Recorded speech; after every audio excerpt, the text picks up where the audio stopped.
Good morning. So, someone asking me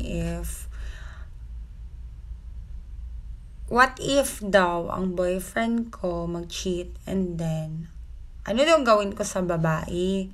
Awayin ko ba daw? And my answer is, syempre awayin. Charis. Syempre hindi at first. Ay, depende kasi yan sa reason. Like, halimbawa, tinanong mo yung girl and then nagsabi siya na hindi niya alam na may girlfriend pala yung lalaki.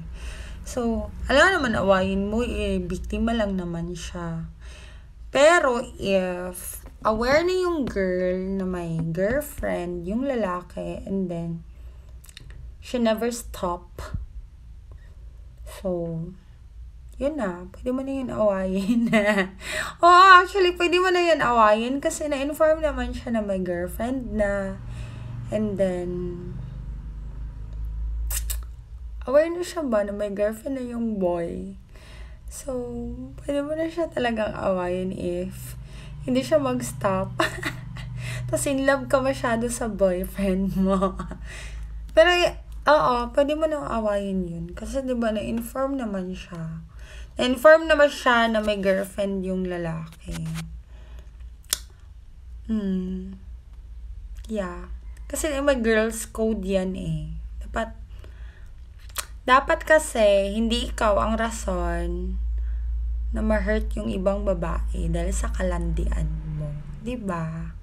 Like, babae ka man din. Dapat hindi ikaw yung rason ng kapwa mo babae. Wala lang. Yeah. It should be. Right? Charissa. And then, yun lang. Yung awayan ko talaga if she know already na my girlfriend and then she didn't stop kasi malandi siya. Oh. You will pay for it. Oo, maldita kasi ako talaga. Maldita talaga ako. And, mabait ako sa mabait. Pero maldita ako sa pag kinakalaban ako, if may atraso sa akin, hindi ko talaga inirungan yan. Promise. Oo, kasi what's mine is mine and I will protect it in all cost. So, better back off.